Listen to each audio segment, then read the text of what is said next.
और इस वक्त एक बड़ी खबर देखिए, राम मंदिर को लेकर समाजवादी पार्टी की सियासत नजर आ रही है, जहां अखिलेश यादव के सांसद का विवादित बयान सामने आया है। कहते हैं पथराव कराएंगे, चंदा लेने वाले लोग मुसलमानों से कराएंगे पथराव। यह स्टेटमेंट सामने आया है समाजवादी पार्टी के सांसद की तरफ से। तो चंदे पर हिंदू मुस्लिम सियासत समाजवादी पार्टी अखिलेश यादव की पार्टी की तरफ से।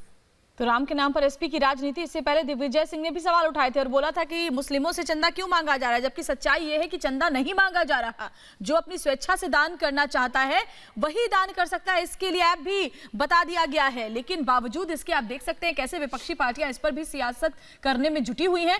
समाजवादी पार्टी के सांसद है जो कहते हैं कि पथराव हो जाएगा अगर इस तरीके से चंदा मांगा जाएगा, तो जो मुस्लिम है वो पथराव करेंगे, जबकि सच्चाई इससे बिल्कुल इतर है। तो राम मंदिर के चंदे पर समाजवादी पार्टी की सियासत की यह तस्वीर।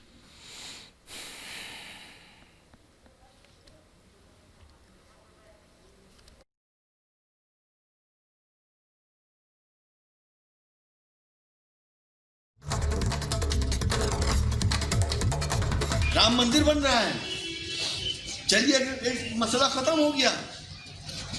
इन्हीं के लोग जब चंदा लेने निकलेंगे तो चंद दिखे हुए मुसलमानों से इनसे पथराव करा देंगे। पथराव के बाद उनके साथ जो हशर हुआ मध्य प्रदेश में, वो आपने देखा। वो मैसेज दे रहे हैं हिंदू कम्युनिटी को कि हम ये हशर कर सकते हैं। पथराव करने वाले भी यही थे और उनको हशर बिगाड़ने वाले भी यही थे। इस सियासत को समझो भाई।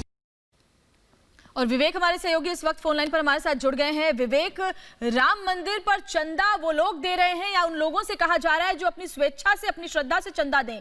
किसी से जबरन वसूली नहीं की जा रही है, जिसको लेकर समाजवादी पार्टी अब ऐसी ओछी सियासत पर उतर आई है।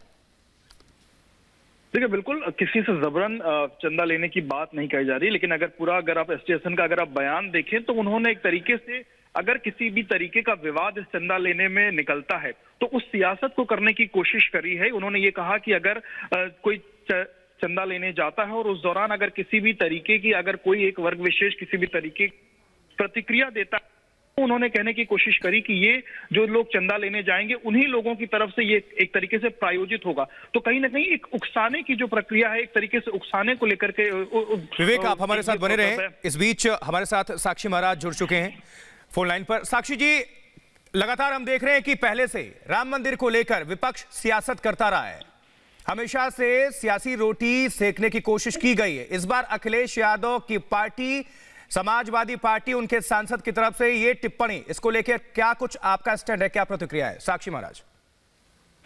मैं ये कहना चाहता हूं कि ये राम मंदिर का जो मामला 500 वर्ष पुराना था और ये पूरे 65-70 साल में कांग्रेस विपक्षी लोग राम मंदिर को लेके केवल राजनीति करते रहे, कोई भी इसको बनाने के पक्ष में नहीं था। यहाँ तक कि अखिलेश यादव के पिताजी ने तो यहाँ तक कहा था कि इस मंदिर के अभियान को रोकने के लिए हमें और भी हिंदुओं की हत्या करनी पड़ती तो हम हत्या करते। तो ऐसे में अखिलेश यादव जी से क्या अपेक्षा की जा सकती है? मंदिर तो सरकार बना सकती है, पर सरकार के पैसे से हम मंदिर नहीं बनवाना चाहते। बड़े बड़े धन्ना सेठ हैं, वो मंदिर बना सकते हैं, हम उनके पैसे से मंदिर नहीं बनवाना चाहते। अयोध्या का मंदिर आस्था का केंद्र है, हम प्रारंभ से कहते रहे हैं। इसलिए एक एक हिंदू का 1 रुपया, 2 रुपया, 10 रुपया अगर लगेगा तो अयोध्या दर्शन करने जाने वाला के साथ कहेगा कि 1 रुपया हमारा भी लगा था, 2 रुपए हमारे भी लगे थे। तो अयोध्या का मंदिर राष्ट्र, विपक्षी पार्टियों का ये बेतुका आरोप है कि जानबूझकर मुसलमानों के मोहल्ले में जाकर के चंदा वसूली की जा रही है, जबकि ऐसा कहीं नहीं हुआ है। ये तो नफरत फैलाने की एक सियासत की जा रही है।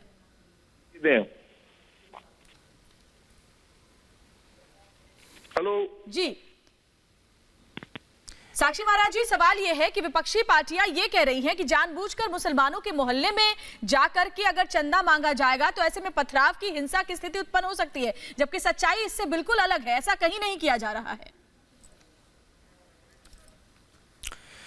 चलिए,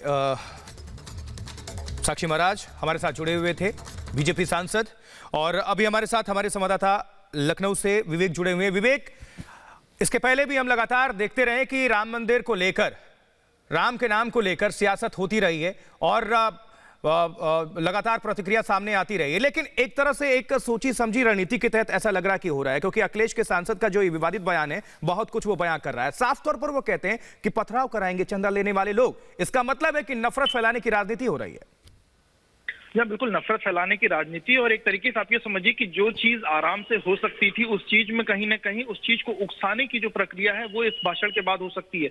शायद जब ये सब कुछ ये प्रक्रिया होगी, जब चंदा लेने जब जो तमाम विश्व हिंदू परिषद के जो लोग हैं या जो अन्य लोगों की जो टोलियां बनाएंगी, जब वो जाएंगे तो शायद किसी भी तरीके की हिंसा, किसी भी तरीके की इस तरीके की चीजें ना देखने को मिले। लेकिन उन्होंने अपने बयान में इस तरीके की बात कहने की कोशिश करी कि अगर उस समय जब वो लोग चंदा लेने जाएंगे और अगर किसी भी तरीके का पथराव होता है तो वो एक प्रायोजित पथराव होता है। तो आप ये समझिए कि अगर किसी भी तरीके का पथराव अगर हो भी जाता है तो एसटी स्थान या सपा के लोग यही कहेंगे कि ये तो पहले से विश्व हिंदू परिषद की तरफ से प्रायोजित था। तो ये कहीं ना कहीं जो चीज, जो स्क्रिप्ट नहीं लिखी गई थी, वो स्क्रिप्ट एक तरीके से तैयार कर रहे हैं, वो स्क्रिप्ट अपनी तरफ से दे रहे हैं लोगों को। और अगर इस तरीके की चीजें आने वाले दिनों में सामने होती है तो निश्चित तौर पर, लेकिन जनता भी बहुत समझदार है विवेक, और किसी के बहकावे में आने वाली नहीं है। बहुत बहुत शुक्रिया इस खबर पर।